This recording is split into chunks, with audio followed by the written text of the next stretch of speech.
Payg'ambarimiz sollallohu alayhi va sallam hadis shariflarda keltirilgan ekan. 2 kishi 1 kishidan doim yaxshi bo'ladi. 3 kishi 2 kishidan doim yaxshi bo'ladi. 4 kishi 3 kishidan yaxshi bo'ladi.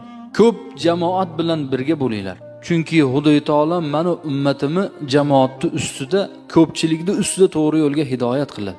Boshqa hadis sharifda albatta shayton minal faz kalimasini keltirilyapti. Yolg'iz odamni yo'ldan adashtiradi.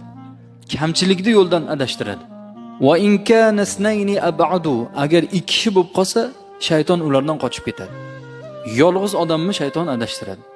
Haqiqatan da yolg'iz odam, hech kimga qo'shilmaydigan odamni holatini ko'rsangiz, hech kimga qo'shilmaydigan odam kiyim-kechagiga qaramaydi, yurish-turishiga qaramaydi, undagi badferliklar, o'zidagi yomon xulqlarga qaramaydi.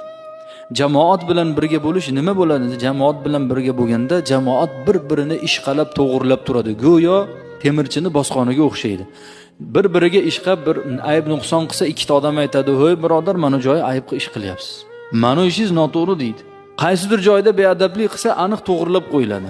Bu nimani karomatidan desa, jamoatning karomatidan. Shuning uchun payg'ambarimiz sollallohu alayhi va sallam: "Alloh meni ummatimni ko'pchilikda ustida to'g'ri yo'lga hidoyat qiladi."